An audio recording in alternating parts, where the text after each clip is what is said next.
تعاله زه د انشورنس اکاونټ جوړوم 1 लाख روپۍ به ته اوس جمع کړې 1 लाख روپۍ به ته په کال کې جمع کوې او 10 کاله پلان دی که نه نو 10 کاله پس پتا ته اندازې زما د اندازې مطابق 32 लाख روپۍ میلاو شي ها نو دا سوای منیجر صاحب نو لکه جوړ کم پکې واو په دې کې خو سشتې نه ډاکومنټس ټول راکا زه درته دلته پوره سیټینګ جوړوم صحیح ده او بس بونس هر څه به درته میلاویږي صحیح ده زه صحیح ده بس هر څه راله جوړ که ها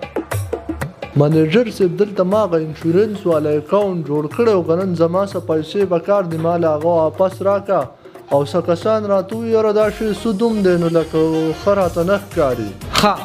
تا څو قسطه جمع کړي د دې ما چې 2 قسطه جمع کړي وو ورورې داسې قصه ده چې تا جمع کړي 2 लाख روپۍ دي 2 قسطه او دا چې ته اوس روکاږي نو په دې کې به تا ته میلاویږي 60,000 روپۍ نو ولې منیجر صاحب هغه باقي پیسې زما څه شوې خو چې بینک خوړلي دي که نه لکه زما تنخوا شوه د بل شوه د بل شوه او بل دا ته بې ټیمه روکاږي که نه چې دی خو 10 کاله ټیم دی ته اوس مړ شي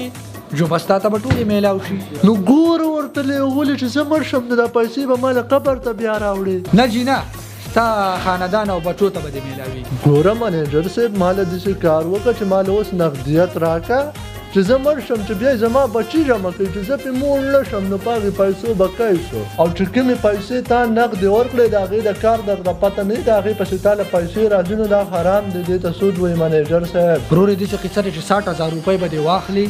او پاسه ولې چې ستا هغه اکاونټ دلته ما جوړو نو هغه ما هغې بل منیجر ته حواله کړی او د هغه ټرانسفر بل بینک ته شوی دی نو 60,000 روپۍ به درله زه درکړم او ګیر بیک کوه